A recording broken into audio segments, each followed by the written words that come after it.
targets? A paramilitary group called Red Section. They've been linked to a number of ops in the past 2 years. Who is he? According to his profile, he's the foreman of the refinery. They're not telling us everything. Tell them we'll go, but on my terms only.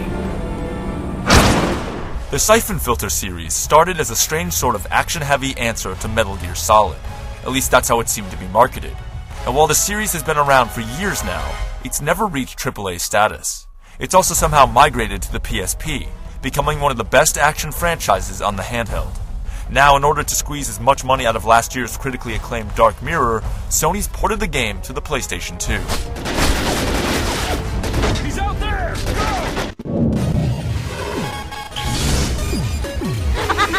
Go! We've got 2 leads. First, MI6 has been running a surveillance op in Kaliningrad. The story behind Dark Mirror would be right at home in a film starring Arnold Schwarzenegger or Sly Stallone in the late 80s. Silent and deadly hero Gabe Logan is the commander of a black ops agency that doesn't technically exist. His latest mission is to infiltrate a group called Red Section. But during his investigation, Logan uncovers something much deeper, a project called Dark Mirror. The entirety of the game is spent trying to uncover the project and its secrets. The key to enjoying Dark Mirror's story is to not take it too seriously. Cheesy lines riddle the script, and the whole thing is as over-the-top as any action movie you've ever seen. But taken for what it is, Dark Mirror is a fun time. The UN peacekeepers are beginning their assault. I'm heading to the insertion point.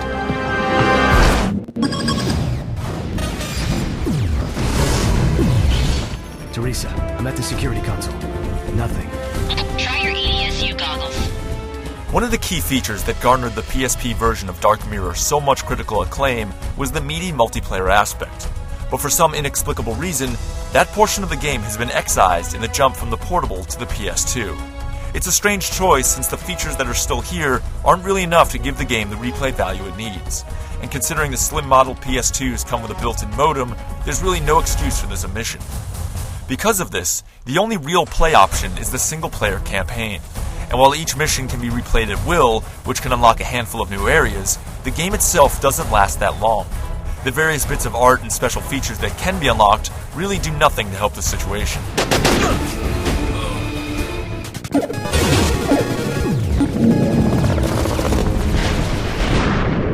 He's on the other side! Don't let him get across! Dark Mirror is a pretty standard third-person action game. The action is straightforward. Gabe works his way through one linear level after another with a bit of stealth and a lot of flying lead. The major selling point in Syphon Filter is the sheer number of weapons and items to be found and utilized. There are over 70 different guns, grenades, and gadgets in the game.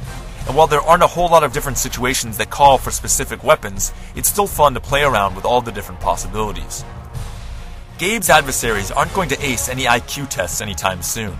In fact, getting face-to-face with one of them generally results in him turning tail and finding cover.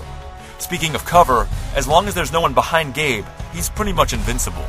That being said, Dark Mirror's soldiers are quick to flank our hero should he get into an open position without really checking his surroundings.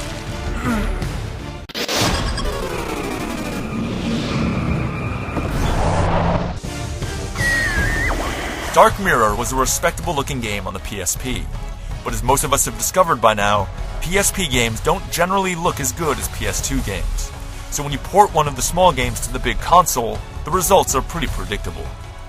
Syphon Filter doesn't necessarily look bad thanks to some decent art direction and architecture, but it doesn't come anywhere near the level of visuals Sony's old workhorse is capable of.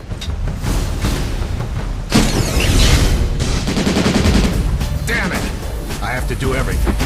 Get out of my way, I'll finish him myself.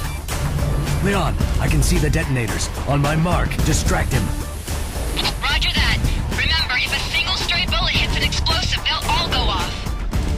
Syphon Filter Dark Mirror was a great PSP game, but the chop job done to the title on its way to the PlayStation 2 really hurts the product's overall quality.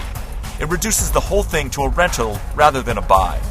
If you need some Syphon Filter action, find Dark Mirror on the PSP.